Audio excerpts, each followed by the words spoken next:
Hello lovelies, this is Brittany and we are back to show you some more Tunisian crochet.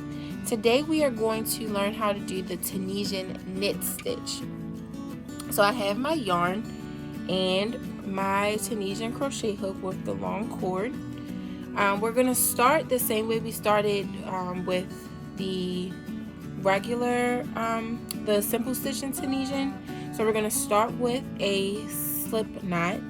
And I'll show you how to do that again. So I wrap the yarn around my finger twice, pull the back over the front, back over the front, and then back. You pull up and pull your finger out, and then you have your slip knot. Now we're going to insert our hook and tighten the slip knot to our hook. Not too tight though, you want to keep it kind of loose so that you're able to work back through it. So for practice today, make sure you don't get your tail.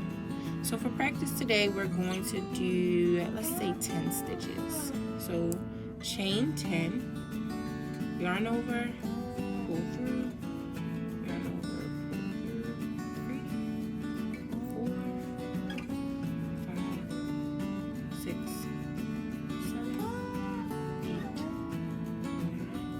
8, 10. So remember with Tunisian, you're going to work in the back bump of your chain. So we're going to do the first row as if we're doing Tunisian simple stitch. You're going to insert your hook into the back bump, yarn over, pull up a loop. So if you remember, we keep our loops on our hook. So insert, yarn over, pull up a loop, insert, yarn over, pull up a loop, pull up a loop.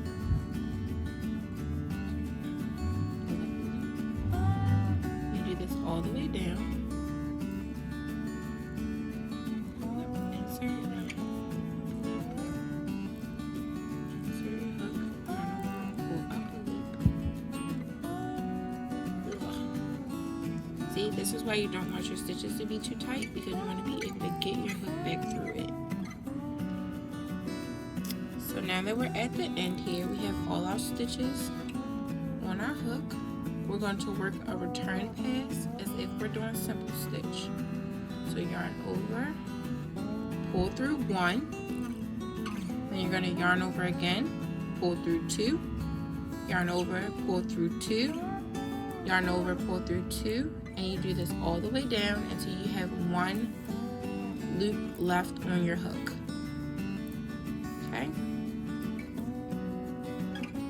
And this is my last one. Okay. Another reminder to make sure you pull this tighter so that your edge stays straight and doesn't kind of bend outward. I'm going to unravel some yarn. Okay. So this is where we do something different. So you have your bars here. Okay.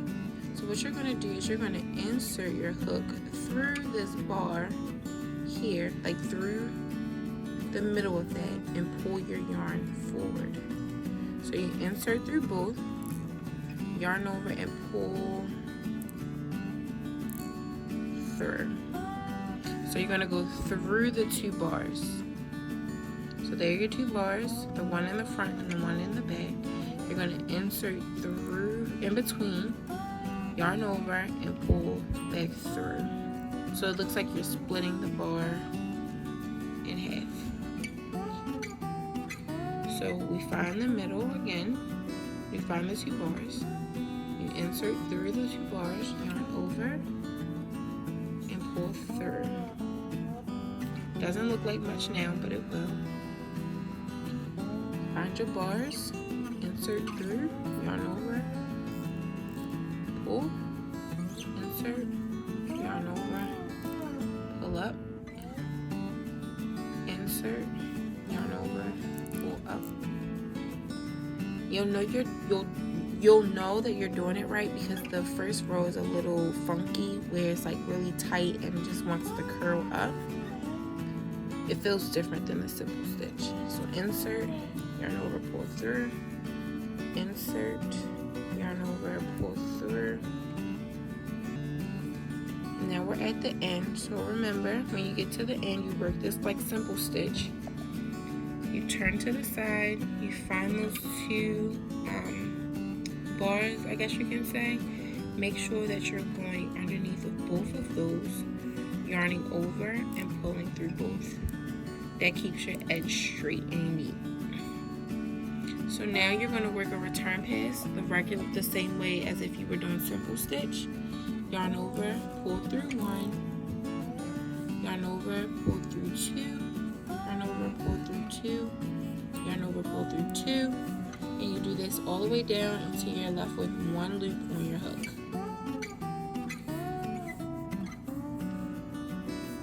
Okay, so now we're going to do another row so you can start to see the pattern. So pull your loop tight to your hook so that you don't have a funny looking edge. Separate your two bars in your first stitch. Here they are here. I'm gonna go through, come, pull through, insert your hook through the two, yarn over, pull back through the loop, pull bars, insert, yarn over, back through, insert, yarn over, pull through. Now remember, you can always go up a hook size to make sure that you try to eliminate some of that curl that you're gonna get. This is a very dense stitch because you're pulling all the yarn to the front, so it's naturally going to curl. So we're at the end, so we're going to turn, find our two bars here, insert, yarn over, pull through those two bars there. So I'm going to do a return pass so that you can I can show you the pattern here. So yarn over, pull through one, yarn over through two, yarn over all the way until you get to the end.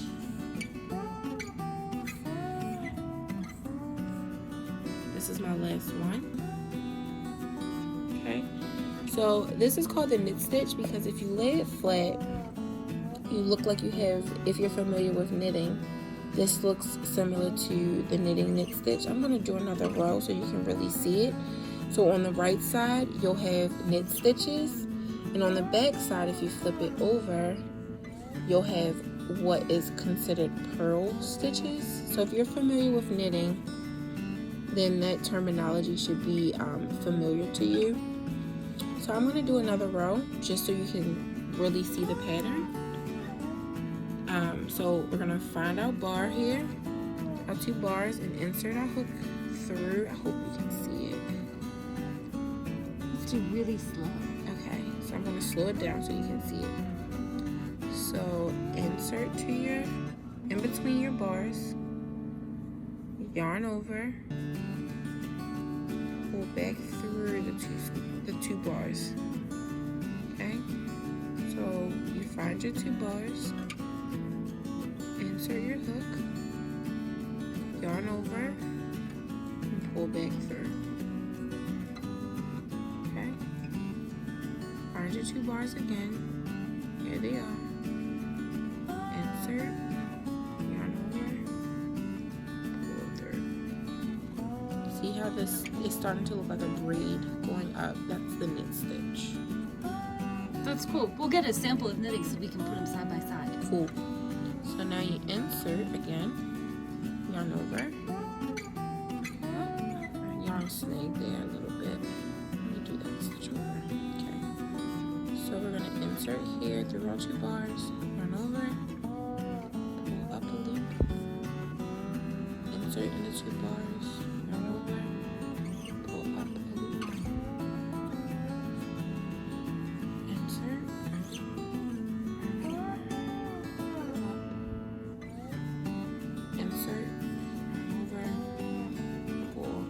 it's really tight. I probably should have went up a hook size, but you can see. So this is DK weight yarn. What size hook are you on? So this is, I'm on a 6mm, so which is a J.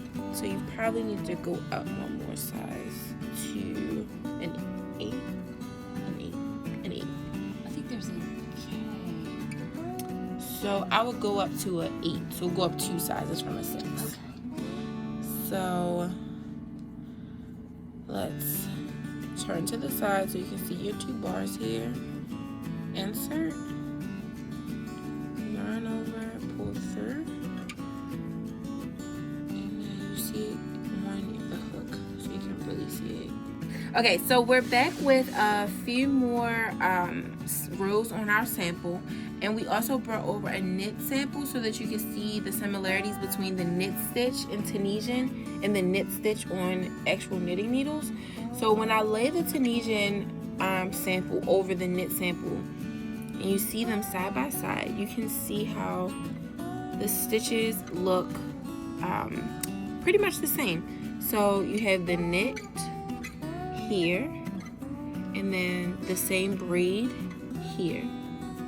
And then when you flip our Tunisian sample over, we have a purl side.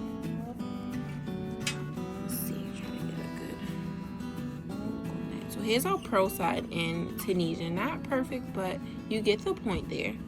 So that's that, compared to the purl side, which is here in knitting. So it looks pretty similar. So the reason why I like Tunisian crochet compared to regular crochet or knitting is because crochet is naturally quicker than knitting. So I prefer to do quick projects, and this is quick. But I also like the look of a knit project. So I have the best of both worlds when I do Tunisian crochet, because I can make my crochet look like knitting. It also gives that really dense fabric like knitting, so I can make hats, garments. Pretty much the possibilities are endless with Tunisian crochet, and you don't have the pressure of learning how to use the 2 needles or coordinate yourself with the 2 needles. So yeah, that's why I prefer it. We will get into more techniques with Tunisian crochet as we continue this series. So make sure that you like, comment, and subscribe. Let us know what you're looking for, and we will come back with more videos. So happy stitching, everybody. Bye.